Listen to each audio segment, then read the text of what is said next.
Okay. So now let us talk about, in this class, let us talk about comparison operators. మనం last క్లాస్‌లో arithmetic operators గురించి మాట్లాడుకున్నాం. Arithmetic operations అంటే ఏమొస్తాయి? Addition, subtraction, multiplication, division and modulus. These all are called arithmetic operators. ఈ రోజు మనం ఏం మాట్లాడుకోబోతున్నాం అంటే కంపారిజన్ ఆపరేటర్స్ గురించి మాట్లాడుకోబోతున్నాం. ఓకే. సో ఈ కంపారిజన్ ఆపరేటర్స్ అనే వర్డ్‌లోనే మీకు అర్థమైపోవాలి. ఏంటి అసలు ఈరోజు మనం ఏం చెప్పుకోబోతున్నాం అని చెప్పి. ఇప్పుడు నేను ఫర్ ఎగ్జాంపుల్ నేను అరిథమెటిక్ ఆపరేటర్స్ గురించి అన్నాను. అరిథమెటిక్ ఆపరేటర్స్ అంటే ఏంటి? ఏదైనా 2 నంబర్స్‌కి ఏదైనా 2 నంబర్స్ నంబర్ 1 అండ్ నంబర్ 2 ఈ 2 నంబర్స్ మధ్య అరిథమెటిక్ ఆపరేషన్స్ పర్ఫార్మ్ చేయడానికి ఉపయోగపడే ఆపరేటర్స్. అరిథమెటిక్ ఆపరేషన్స్ అంటే ఏంటి? సింపుల్‌గా addition, subtraction, multiplication and division. ఈ 4 బేసిక్ అరిథమెటిక్ ఆపరేషన్స్. బేసిక్ అన్నమాట ఇవి. ఇప్పుడు మనం దేని గురించి మాట్లాడుకోబోతున్నాం అంటే కంపారిజన్ ఆపరేటర్స్ గురించి మాట్లాడుకోబోతున్నాం. మనం కంపారిజన్ ఆపరేటర్స్ గురించి మాట్లాడుకోబోతున్నాం అన్నమాట. సో, ఇప్పుడు కంపారిజన్ ఆపరేటర్స్ అంటే ఏంటి? అవన్నీ అసలు ఏం జరుగుద్ది కంపారిజన్ ఆపరేటర్స్‌లో? అసలు కంపారిజన్ ఆపరేటర్స్ అనేవి మనం ఎందుకు వాడాలి? అనేవి మనం ఈరోజు డిస్కస్ చేసుకుందాం. ఓకే. ఇప్పుడు ఈ పర్టిక్యులర్ వర్డ్‌ని కంపారిజన్ ఆపరేటర్స్. సో, ఇవి మనం విడదీస్తే 2 వర్డ్స్ అవుతాయి. కంపారిజన్ అనేది ఒక వర్డ్, ఆపరేటర్స్ అనేది ఒక వర్డ్. ఓకే. ఇప్పుడిక్కడ ఫస్ట్ వర్డ్ గురించి చూడండి. Second word common word. Operators, arithmetic operators, comparison, logical రకరకాల అన్ని ఆపరేటర్సే. కానీ మన ఫోకస్ ఎప్పుడు ఫస్ట్ వర్డ్ మీద ఉండాలి. ఓకే. ఫస్ట్ వర్డ్ ఏముంది? కంపారిజన్ అనుంది. ఇప్పుడు నేను కంపేర్ చేయాలి అనుకుంటే అసలు కంపారిజన్ అంటే ఏంటి? కంపారిజన్ అంటే ఏంటి? ఇప్పుడు ఫర్ ఎగ్జాంపుల్ ఇద్దరు వ్యక్తులున్నారు. ఇద్దరు పర్సన్స్ ఉన్నారు. సో, ఒక ఒకడి పేరు సురేషు, ఒకడి పేరు రమేషు. ఇప్పుడు నేను వీళ్ళిద్దరిని కంపేర్ చేయండి అని చెప్పి అన్నాననుకోండి. వీళ్ళిద్దరిని కంపేర్ చేయండి అన్నాననుకోండి. మీరు ఏమైనా కంపేర్ చేయొచ్చు. మీరు హైట్ కంపేర్ చేయొచ్చు. వాళ్ళ వెయిట్ కంపేర్ చేయొచ్చు. వాళ్ళ మార్కులు కంపేర్ చేయొచ్చు. అండ్ వాళ్ళు ఎంతసేపు పడుకుంటారో అది కంపేర్ చేయొచ్చు. అవన్నీ కంపేర్ చేయొచ్చు. సో, ఇక్కడ మీరేం చేస్తున్నారు? సురేష్ అనే వ్యక్తిని, రమేష్ అనే వ్యక్తిని కంపేర్ చేస్తున్నారు. ఈ కంపారిజన్‌లో రిజల్ట్ ఏమొస్తది? ఒకటి సురేష్ ఎక్కువ పొడుగుండొచ్చు. ఎక్కువ హైట్ ఉండొచ్చు. రమేష్ ఎక్కువ వెయిట్ ఉండొచ్చు. అంటే మనం ఒకవేళ హైట్స్ కంపేర్ చేసామనుకోండి. Suresh is Suresh is taller than Ramesh. లేదా Ramesh is taller than Suresh. ఇక్కడ మనం ఒక చిన్న పదం మాట్లాడుకున్నాం. టాలర్ థాన్ అని. అంటే మీరు కంపేర్ చేసినప్పుడు రమేష్ కన్నా సురేష్ పొడుగు. నేనిక్కడ దేనితో కంపేర్ చేస్తున్నాను? ఇద్దరు మనుషుల్ని మాత్రమే కంపేర్ చేస్తున్నాను నేను. రమేష్‌ని, సురేష్‌ని కంపేర్ చేస్తున్నాను. వీళ్ళిద్దరిలో ఎవరు ఎక్కువ హైట్ అనేది కంపేర్ చేస్తున్నాను. వీళ్ళిద్దరితో పోలిస్తే రమేష్ ఎక్కువ హైట్. లేదా వీళ్ళిద్దరితో పోలిస్తే సురేష్ ఎక్కువ height. For example weight compare చేసామనుకోండి. వీళ్ళిద్దరితో పోలిస్తే రమేష్ ఎక్కువ వెయిట్. సురేష్ తక్కువ వెయిట్. సో, దీన్నే కంపారిజన్ అంటామనమాట. ఇప్పుడు మనం ఏం మాట్లాడుకోబోతున్నాం అంటే బేసిక్‌గా కంపారిజన్ ఆపరేటర్స్ ఏముంటాయి పైథాన్‌లో అని పైథాన్‌లోనే కాదు ఎక్కడైనా. ఏ ప్రోగ్రామింగ్ లాంగ్వేజ్ అయినా కంపారిజన్ ఆపరేటర్స్ ఏముంటాయి అనేది మాట్లాడుకోబోతున్నాం. సో, ఇప్పుడు ఫస్ట్, ఫస్ట్ కంపారిజన్ ఆపరేటర్ ఏంటి అంటే నేను ఈరోజు చెప్పబోయే ఫస్ట్ కంపారిజన్ ఆపరేటర్ ఏంటి అంటే 2 equal to, double equal to. ఇప్పుడు ఇక్కడ ప్రాబ్లమ్ ఎక్కడొస్తదంటే చాలా మంది students double equal Tuki, single equal టుకి తేడా తెలీదు బేసికల్లీ. చాలా మంది స్టూడెంట్స్‌కి double equal Tuki, single equal టుకి తేడా తెలీదు. డబుల్ ఈక్వల్ టు ఎప్పుడు వాడతాము? సింగిల్ ఈక్వల్ టు ఎప్పుడు వాడతామో వాళ్ళకి తెలీదు. ఇప్పుడు ఈ రోజు ఆ కన్‌ఫ్యూజన్‌ని మనం దూరం చేద్దాం. డబుల్ ఈక్వల్ టు ఎప్పుడు వాడాలి? సింగిల్ ఈక్వల్ టు ఎప్పుడు వాడాలో మనం ఈరోజు తెలుసుకుందాం. ఇక్కడ మీకు వేరియబుల్స్ చెప్పేటప్పుడు మనం ఎప్పుడైనా, ఎక్కడైనా వేరియబుల్ మనం ఎప్పుడైనా, ఎక్కడైనా వేరియబుల్ గురించి మాట్లాడుకుంటున్నప్పుడు డబుల్ ఈక్వల్ టు వాడామా? మనం వేరియబుల్స్ తయారు చేసాం. వేరియబుల్స్‌లో వాల్యూస్ పెట్టాం. అన్నీ చేసాం. మనం ఏం చేసినా అక్కడెక్కడైనా డబుల్ ఈక్వల్ టు అనేది వాడామా? లేదు. డబుల్ ఈక్వల్ టు ఎప్పుడూ వాడలేదు. మనం ఎప్పుడూ కూడా సింగిల్ ఈక్వల్ టువే వాడాం. సో, ఇక్కడేంటంటే సింగిల్ ఈక్వల్ టుకి, double equal Tuki main difference ఏంటి అంటే, సింగిల్ ఈక్వల్ టు అనేది ఎప్పుడు వాడతామంటే, ఒక వేరియబుల్ తీసుకొని దాంట్లో ఏదైనా వాల్యూ పెట్టాలనుకున్నప్పుడు సింగిల్ ఈక్వల్ టు వాడతాం.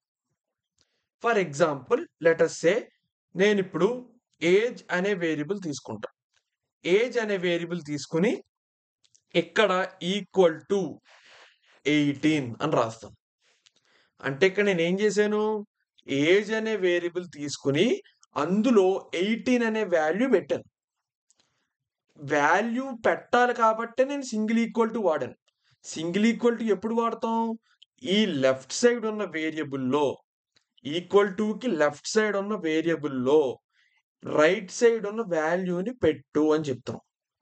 సో, ఇప్పుడు కంప్యూటర్ ఏం చేస్తది? ఇప్పుడు కంప్యూటర్ ఏం చేస్తది? ఏజ్ అనే వేరియబుల్ ఒకటి క్రియేట్ చేస్తది. ఏజ్ అనే వేరియబుల్ ఒకటి క్రియేట్ చేసి అందులో 18 అనే నంబర్ పెట్టి మళ్ళీ లోపలికి తోసేస్తది. నేను చెప్పాను కదా! వేరియబుల్ అంటే ఏంటి? కంప్యూటర్‌లో ఉండే మొత్తం మెమరీలో కొంచెం మెమరీని బయటికి లాగి దాంట్లో ఒక నంబరో, ఒక స్ట్రింగో ఏదోకటి పెట్టి మళ్ళీ లోపలికి తోసేస్తదనమాట. అండ్ ప్రతి వేరియబుల్‌కి ఒక యూనిక్ నేమ్ ఉంటది. ఏ 2 వేరియబుల్స్‌కి ఒక పేరుండదు. ఓకే. ఇప్పుడు సింగిల్ ఈక్వల్ టు ఎందుకు వాడాం? ఏజ్ అనే వేరియబుల్‌లో 18 అనేది ఉందా? లేదా? ఐ మీన్ ఏజ్ అనే వేరియబుల్‌లో 18 అనే వాల్యూని పెట్టడానికి వాడాం. ఈ సింగిల్ ఈక్వల్ టుని. ఓకే. ఒకసారి రన్ చేస్తాం. ఇది రన్ చేసినప్పుడు ఏమైంది? ఏజ్ అనే వేరియబుల్‌లోకి 18 అనేది వెళ్ళిపోయింది. ఇప్పుడు నేను డబుల్ ఈక్వల్ టు వాడతాను చూడండి. ఫర్ ఎగ్జాంపుల్ నేను మళ్ళీ ఇక్కడే ఏజ్ డబుల్ ఈక్వల్ టు 18 అని రాశాను. ఇందాక కోడ్‌కి, ఈ కోడ్‌కి ఓన్లీ చాలా చిన్న తేడా ఉంది. ఏంటి అంటే ఇక్కడ సింగిల్ ఈక్వల్ టు వాడాను. ఇక్కడ డబుల్ ఈక్వల్ టు వాడాను అంతే. ఒక చిన్న ఈక్వల్ టు తేడా. కానీ ఎంత పెద్ద తేడా వస్తుందో చూడండి కోడ్‌లో. ఈ కోడ్ ఏం చేస్తదని చెప్పాను?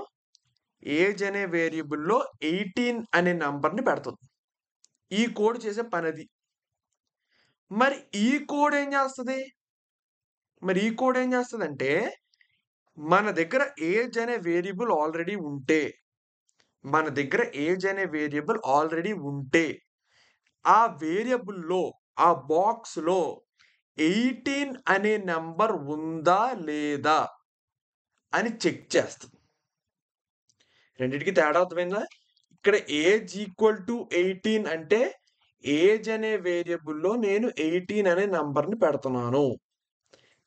ఇదేంటి? ఏజ్ అనే వేరియబుల్‌లో 18 అనే నంబర్ ఉందా? లేదా? అని చెక్ చేస్తున్నాను. అసలు ఈ లైన్‌కి యాక్చువల్ అర్థం ఏంటి అంటే, మనం ఎవరం? యూజర్స్. మనం ఏం చేసామంటే, ఒక స్టేట్‌మెంట్ ఇచ్చాం. కోడింగ్‌లో ఒక స్టేట్‌మెంట్ ఇచ్చాం. ఆ స్టేట్‌మెంట్ నేనిప్పుడు ఇంగ్లీష్‌లో ట్రాన్స్‌లేట్ చేస్తున్నాను చూడండి. The variable age contains a value 18. నేనిప్పుడు రాసిన ఒక్క లైన్ కోడ్‌కి ఇది మీనింగ్ అన్నమాట. ఇక్కడ ఏమన్నాను? ఏజ్ అనే వేరియబుల్‌లో 18 అనేది ఉందా? లేదా? ఐ మీన్ ఏజ్ అనే వేరియబుల్‌లో 18 ఉంది అని ఒక స్టేట్‌మెంట్ ఇచ్చాను నేను. ఇక డబుల్ ఈక్వల్ టు అంటే ఏంటి? ఏజ్ అనే వేరియబుల్‌లో 18 ఉంది అని ఒక స్టేట్‌మెంట్ ఇచ్చాను నేను. ఏజ్ అనే వేరియబుల్‌లో 18 ఉంది అని ఒక స్టేట్‌మెంట్ ఇచ్చాను. ఇక్కడ అదే కదా రాసాను నేను. The variable contains a value 18. అంటే ఏజ్ అనే వేరియబుల్‌లో 18 ఏజ్ అనే వేరియబుల్‌లో 18 ఉంది అని చెప్పాను.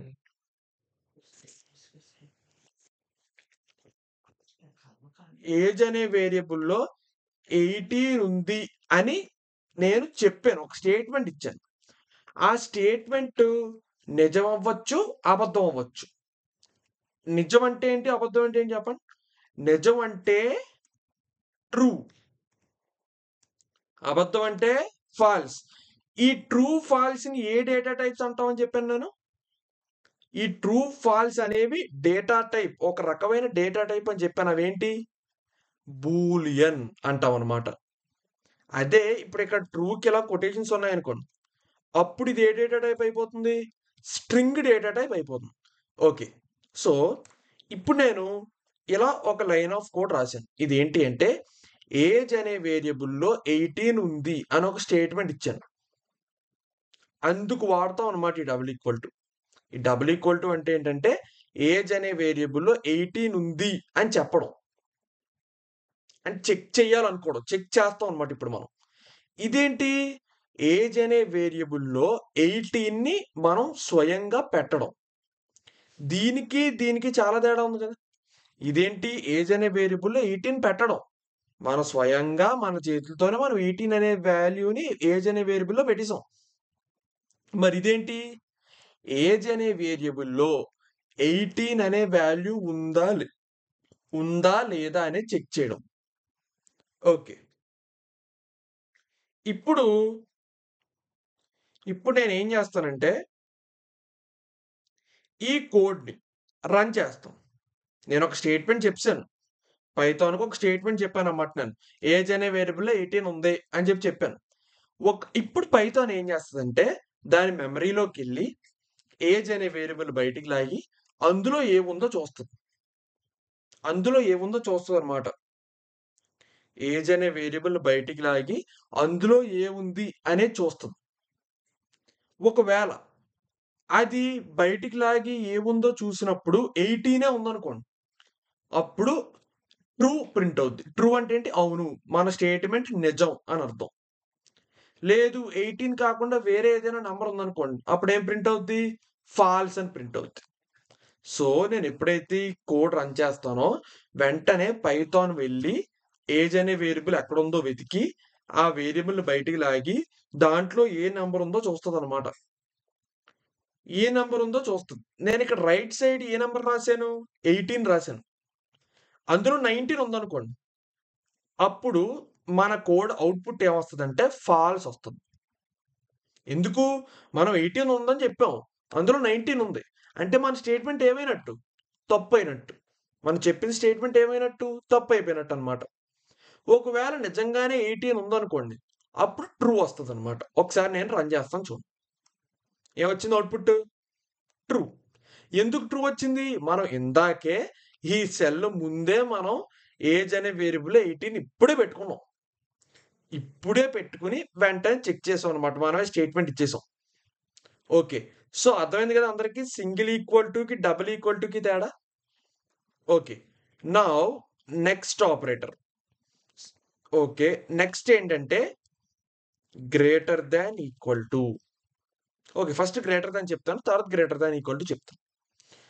ఇప్పుడు ఈ ఆపరేటర్ ఏంటంటే ఫర్ ఎగ్జాంపుల్ నేను ఇలా రాసాననుకోండి. ఏజ్ గ్రేటర్ థాన్ 10 అని రాసాను. ఇప్పుడు ఇక్కడ నేను ఏ లైన్ రాసానో, ఇక్కడ నేను ఏం కోడ్ రాసానో, ఇది పక్కన ఇంగ్లీష్‌లో స్టేట్మెంట్ రాస్తాను చూడండి. The variable age contains a value greater than 10. ఇప్పుడు నేను ఈ కోడ్‌కి, ఈ లైన్‌కి అర్థం ఏంటి అంటే, ఏజ్ అనే వేరియబుల్‌లో ఏదో నంబర్ ఉంది. ఏజ్ అనే వేరియబుల్‌లో ఉన్న నంబరు ఖచ్చితంగా 10 కన్నా పెద్దదయ్యి ఉన్న నంబరే అని నేనొక స్టేట్మెంట్ ఇచ్చాను. నేనిక్కడ ఏం చెప్పాను? ఏజ్ అనే వేరియబుల్‌లో ఉన్న నంబర్ ఖచ్చితంగా 10 కన్నా పెద్దదే అయ్యుంటుంది అనొక స్టేట్మెంట్ ఇచ్చాను. అంటే ఇక్కడేంటి? ఏజ్ గ్రేటర్ థాన్ 10 అన్నాను.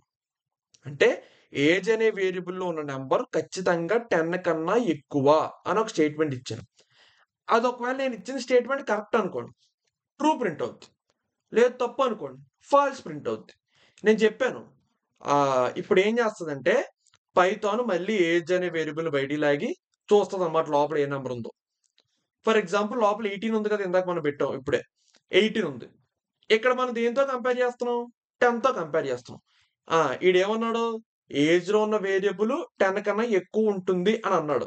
ఎక్కువ ఉంది కదా మరి. ఏజ్ అనే వేరియబుల్ 18 ఉంది. మనం దేనితో కంపేర్ చేస్తున్నాం? 10తో కంపేర్ చేస్తున్నాం. 18 అనేది 10 కన్నా ఎక్కువే కదా! అంటే మనం చెప్పిన స్టేట్మెంట్ ఏంటి? ట్రూ అనమాట. అంటే నిజం. అంటే ట్రూ ప్రింట్ అవుద్ది. ఇప్పుడు చూడు. So, true. ఓకే. ఇప్పుడు లెస్ థాన్ ఆపరేటర్‌కొద్దాం. ఇప్పుడు నేను ఇలా రాశాననుకోండి. దీని అర్థం ఏంటి? దీని అర్థం ఏంటంటే, the variable age contains a value less than 10 అనే స్టేట్మెంట్ ఇచ్చాను. అంటే ఏజ్‌లో ఏవైతే వేరియబుల్ ఉందో, ఏజ్‌లో ఏవైతే వాల్యూ ఉందో, అది ఖచ్చితంగా 10 కన్నా తక్కువే ఉంటుంది అని ఒక స్టేట్మెంట్ ఇచ్చాను. సో, మళ్ళీ పైథాన్ వెళ్ళింది. మళ్ళీ పైథాన్ ఏజ్ అనే వేరియబుల్‌ని బయటికి లాగింది. చూసిందనమాట. లోపల నుంచి బయటికి తీసింది. ఏజ్ అనే వేరియబుల్‌లో 18 ఉంది. మనం దేనితో కంపేర్ చేస్తున్నాం? 10తో కంపేర్ చేస్తున్నాం. 18 10 కన్నా తక్కువ. 18 అనే నంబర్ ఏజ్ అనే వేరియబుల్‌లో ఉంది. సో, ఇక్కడ 18 లెస్ థాన్ 10 అని ఒక స్టేట్మెంట్ ఇచ్చాం బేసికల్లీ. అది నిజమా? అబద్ధమా? అబద్ధం. సో, అప్పుడు ఏం ప్రింట్ అవుద్ది మనకి? ఫాల్స్. మనకి ఫాల్స్ ప్రింట్ అయింది. ఎందుకు? ఈ స్టేట్మెంట్ అబద్ధం కాబట్టి. ఎందుకంటే ఏజ్ అనే వేరియబుల్‌లో నేను ఇందాకే 18 పెట్టుకున్నాను. అంటే ఇండైరెక్ట్‌గా ఇక్కడ ఏజ్ అనే వేరియబుల్ ఏమున్నట్టు? 18 ఉన్నట్టు. అంటే ఇక్కడ నేను స్టేట్మెంట్ ఏమిచ్చాను? 18 లెస్ థాన్ 10 అని ఇచ్చాను. అది రైట్ కాదు కదా! ప్రపంచంలో ఎక్కడా కూడా 18 అనే నంబర్ 10 కన్నా తక్కువ కాదు కదా! సో, అందుకే ఇది ఫాల్స్ వచ్చిందన్నమాట. ఓకే. నౌ ఇప్పుడు గ్రేటర్ థాన్ చెప్పుకున్నాం. లెస్ థాన్ చెప్పుకున్నాం గదా! ఇప్పుడు మనం గ్రేటర్ థాన్, ఈక్వల్ టు చెప్పుకుందాం.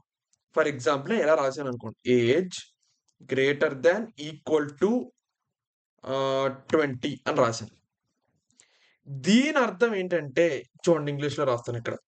The variable age contains a value which is greater than or అందుకే ఎన్ని సార్లు రాస్తాను చూడండి. Or equal to 20.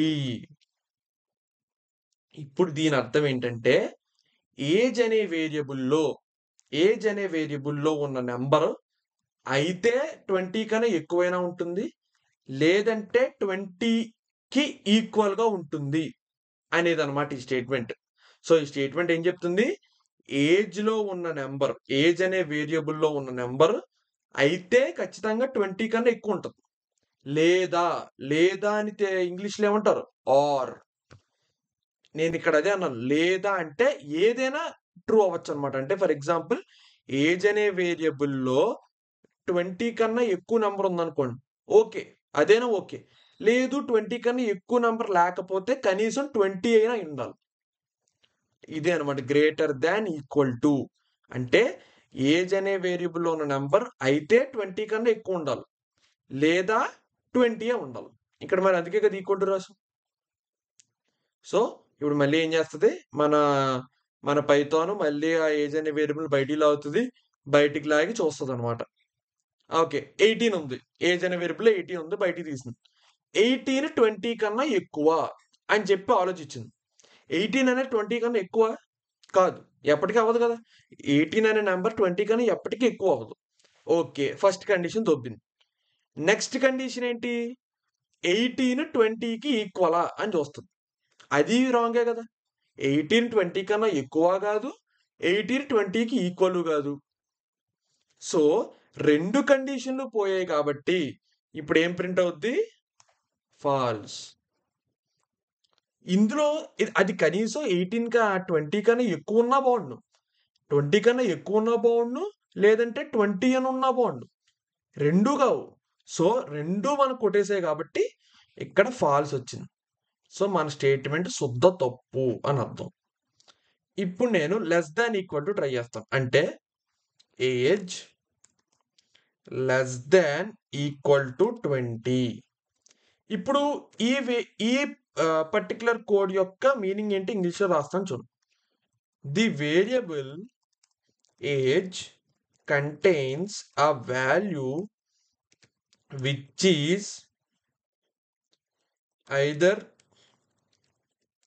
is either less than 20 or equal to 20.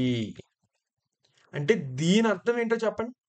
ఇదేంటంటే ఏజ్ అనే వేరియబుల్లో ఉన్న నెంబరు అయితే 20కి తక్కువ నెంబర్ అయినా అయి ఉంటుంది, లేదా 20కి ఈక్వల్ అయినా అయి ఉంటుంది అని అర్థం అనమాట. సో దీని అర్థం ఏంటి? ఏజ్ అనే వేరియబుల్లో ఉన్న నెంబర్ అయితే 20 కన్నా తక్కువ ఉంటుంది, లేదా 20కి ఈక్వల్గా ఉంటుంది. ఈ రెండిట్లో ఏ కండిషన్ ఓకే అయినా పర్లేదు. ఇప్పుడు నేను మళ్ళీ పైథాన్ ఏం చేస్తుంది? మళ్ళీ ఏజ్ అనే వేరియబుల్ బయటికి తీస్తుంది, అందులో ఉన్న నెంబర్ని బయటికి తీస్తుంది. 18 ఉంది. సో ఫస్ట్ కండిషన్ ఏంటి? 20 18 కన్నా తక్కువ ఉండాలి. కరెక్టే కదా? 20 అనేది 18 కన్నా తక్కువే కదా? ఓకే. సో ఒక కండిషన్ సాటిస్ఫై అయిపోయింది కాబట్టి ఇక్కడ మనకి ఏమొస్తుంది? ట్రూ. 2 కండిషన్.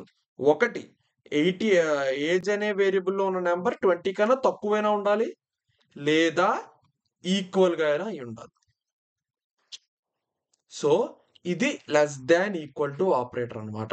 ఇది greater than equal to operator. ఇంకొక చిన్న ఆపరేటర్ ఉంది. ఇంకొక ఆపరేటర్ ఉంది. అది ఏంటి అంటే నాట్ ఈక్వల్ టు. ఇంకొక ఆపరేటర్ ఏంటి? Not equal to. So not equal to అనేది మనం పైథాన్లో ఎలా రాస్తాం సార్? నార్మల్గా అయితే ఏం చేస్తారు? ఈక్వల్ టు రాసి దాన్ని ఏదో ఇలా కొట్టేస్తారు. ఈక్వల్ టు రాసి మనం మ్యాథమెటిక్స్లో చేసేది ఏంటి? ఈక్వల్ టు రాసి దాన్ని అలా అడ్డం కొట్టేస్తాం. But in Python not equal to operator ఎలా రాస్తామంటే ఒక ఎక్స్క్లమేషన్ మార్క్ రాసి పక్కన ఈక్వల్ టు పెడతాం అనమాట. ఇది నాట్ ఈక్వల్ టు ఆపరేటర్ పైథాన్లో. నార్మల్గా మ్యాథమెటిక్స్లో ఏం చేస్తాం? ఈక్వల్ టు రాసి కొట్టేస్తాం అడ్డంగా. కానీ పైథాన్లో ఇలా రాస్తాం. ఇప్పుడు నాట్ ఈక్వల్ టు ఆపరేటర్ అంటే ఏంటి సార్? చూడండి, ఇక్కడ మనం ఇది రాసి చూసారా? దీని అర్థం ఏంటి? ఈ స్టేట్మెంట్కి అర్థం ఏమని చెప్పాను? ఈ స్టేట్మెంట్కి అర్థం ఏంటి అంటే ఏజ్ అనే వేరియబుల్లో 18 ఉంది, కావాలంటే చెక్ చేసుకోండి అని చెప్పాం. ఏజ్ అనే వేరియబుల్లో 18 ఉంది, కావాలంటే చెక్ చేసుకోండి అన్నాం. మన స్టేట్మెంట్ నిజమైతే ట్రూ అని వస్తుంది, లేదంటే ఫాల్స్ అని ప్రింట్ అవుద్ది. ఇప్పుడు దీనికి ఎగ్జాక్ట్ ఆపోజిటే ఇదనమాట, నాట్ ఈక్వల్ టు. అంటే అలాగా ఏజ్ నాట్ ఈక్వల్ టు 18 అంటే దీని అర్థం ఏంటి? ఏజ్ అనే వేరియబుల్లో 18 మాత్రం లేదు అని ఒక స్టేట్మెంట్ ఇచ్చాం. మనం ఏం చెప్పాం? ఏజ్ అనే వేరియబుల్లో 18 అనే నెంబర్ మాత్రం లేదురా అని చెప్పి ఒక స్టేట్మెంట్ ఇచ్చాం అనమాట. ఇప్పుడు ఈ స్టేట్మెంట్ నిజమవుతుందా అబద్ధం అవుతుందా అనేది ఎవరు డిసైడ్ చేస్తారు? పైథాన్ డిసైడ్ చేస్తుంది. సో పైథాన్ మళ్ళీ వెళ్తుంది, ఏజ్ అనే వేరియబుల్ బయటికి తీస్తుంది, అందులో ఉన్న నెంబర్ని కూడా బయటికి తీస్తుంది. అందులో 18 ఉంది. మనం ఏం చెప్పాం? 18 మాత్రం లేదు అని చెప్పాం. అంటే మనం ఇచ్చిన స్టేట్మెంట్ ఏమైంది? తప్పైపోయిందా? సో ఇప్పుడు ఏం ప్రింట్ అవుద్ది? ఫాల్స్. ఒకవేళ నేను ఇలా రాశాను అనుకోండి, ఇలా రాస్తే అవుట్పుట్ ఏమొస్తుంది? దీని అర్థం ఏంటి? ఏజ్ అనే వేరియబుల్లో 16 అనే నంబర్ లేదు అని చెప్పాం. 16 కాకుండా ఏవైనా ఉండొచ్చు. 12 ఉండొచ్చు, 13 ఉండొచ్చు, 18 ఉండొచ్చు, 15 ఉండొచ్చు, 14 ఉండొచ్చు, 16.1 ఉండొచ్చు, 1000 ఉండొచ్చు, 2000 ఉండొచ్చు, మనకు సంబంధమే లేదు. అది 16 మాత్రం లేదు అని చెప్పి స్టేట్మెంట్ ఇచ్చాం. ఇప్పుడు ఇది నిజమా అబద్ధమా? మనకు తెలిసిన నాలెడ్జ్ ప్రకారం ఇక్కడ ఏజ్ అనే వేరియబుల్ మనం ఆల్రెడీ 18 అనేది పెట్టాం. అంటే ఏజ్ అనే వేరియబుల్ 18 ఉంది. ఏజ్ అనే వేరియబుల్లో 18 ఉంది. 16 ఏజ్ 18 నాట్ ఈక్వల్ టు 16 అనే స్టేట్మెంట్ నిజమా అబద్ధమా? 18, 16 ఒకటేనా? కాదు కదా! 18 అనే నంబర్, 16 అనే నంబర్ ఒకటి కాదు కదా! సో, మనం ఏం చెప్పాం? ఒకటి కాదు అని చెప్తున్నాం. ఏజ్ అనే వేరియబుల్ 16 అనే నంబరే లేదురా అని చెప్తున్నాం. అలాగే లేదు కదా! ఏజ్ అనే వేరియబుల్ 18 ఉంది. 16 లేదు. సో, మనం చెప్పిన స్టేట్మెంట్ ఏంటి? నిజం. నిజం అంటే ఏంటి? ట్రూ. సో, ట్రూ ప్రింట్ అయిందనమాట. సో, ఇవి కంపారిజన్ ఆపరేటర్స్ పైథాన్‌లో ఏవేవుంటాయి?